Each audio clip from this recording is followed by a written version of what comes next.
কেন 93,000 সোলজারকে ইন্ডিয়া পাকিস্তান পাঠায় দিচ্ছে? কেন সেই বিচারের দায় দায়িত্ব বাদ দিয়ে 74 সালে শেখ মুজিব ভুট্টোকে লাল গালিচা সম্বর্ধনা দিয়েছে? কেন শেখ মুজিব নিজে করাচিতে ওয়াইসির কনফারেন্সে গেছে? এই প্রশ্নের দায় শতভাগ আওয়ামী লীগের। আওয়ামী লীগকে ইনক্লুশন অথবা নিষিদ্ধ করার প্রশ্ন আসলেই 24-এর ফ্রেমকে রেফার করে 71-এ ফিরে যাওয়া হচ্ছে, এবং এইটাকে আমি হলো দিল্লির ডিসকোর্স আকারে পড়ি আর কি। 71 ইস্যুটা রেজলভ করার দায়িত্ব কি আমাদের জেনারেশনের, যাদের আমাদের জন্ম অনেক অনেক বছরগুলো পরে? না, এটা শেখ মুজিবের উপর রেসপন্সিবিলিটি ছিল। 72 থেকে 75-এর সরকার ছিল। এই সোনার বাংলা সবচেয়ে বেশি সময় ধরে কে শাসন করেছে? আওয়ামী লীগের 16 বছর, আগের 5 বছর, 21 বছর, শেখ মুজিবের 3.5 বছর, 24-25 বছর ধরেন আওয়ামী লীগ ক্ষমতায় ছিল। 9 বছর ছিল আওয়ামী লীগের বি টিম, দিল্লির বি টিমের সাথ। তাহলে প্রায় 31 বছর ছিল হচ্ছে তারা।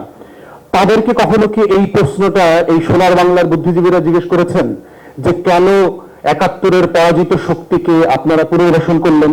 কেন মুসলিম লীগ এখনো রেজিস্টার্ড পলিটিক্যাল পার্টি? কেন অন্যান্য সকল দল এখনো রাজনীতি করতে পারছে?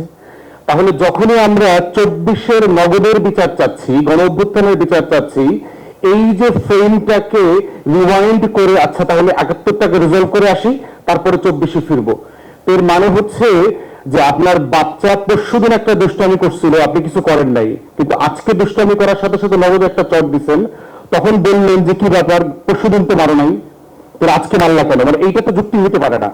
এই জন্য এই কোশ্চেনের ফ্রেমটা প্রবলেম্যাটিক, এবং এই প্রশ্নের উত্তর আওয়ামী লীগকে দিতে হবে। কেন সিমলা এগ্রিমেন্ট করে, ত্রিপক্ষীয় চুক্তি করে, ডক্টর কামাল এখনো বেঁচে আছে, তাকে ডেকে এনে আপনারা একদিন জিজ্ঞেস করেন যে কেন আপনারা সেই দিন তাদেরকে মাফ করে দিয়েছেন, one of the signatories on behalf of the country, কেন আপনারা সে রিজলভ করেন নাই? কেন 93,000 সোলজারকে ইন্ডিয়া পাকিস্তান পাঠায় দিচ্ছে? কেন সেই বিচারের দায় দায়িত্ব বাদ দিয়ে 74 সালে শেখ মুজিব ভুট্টোকে লাল গালিচা সম্বর্ধনা দিয়েছে? কেন শেখ মুজিব নিজে করাচিতে ওয়াইসির কনফারেন্সে গেছে? এই প্রশ্নের দায় শতভাগ আওয়ামী লীগের। অতএব 71 প্রশ্নের ডিলিংস আমরা কেউ করব না, এই ব্যাপারে আমাদের কোনো অব্লিগেশন নাই। 24-এর গণ অভ্যুত্থানে আমরা যারা রোল প্লে করেছি, এই প্রশ্ন করবার মধ্যে দিয়ে যেটা হচ্ছে, আমাদেরকে প্রতিনিয়ত একটা 24-এর গিলটি ফিলিংস এর মধ্যে ফেলে দেওয়া হচ্ছে। 24 করে যেন আমরা মানে প্রচন্ড রকম একটা কবিরা গুনাহ করেছি, তওবা করতে হবে, ইস্তেগফার করতে হবে, এবং তওবা করতে হবে প্রত্যেকে আমার জন্ম যতই পরে হোক 71 থেকে আমাকে তওবা করা শুরু করতে হবে।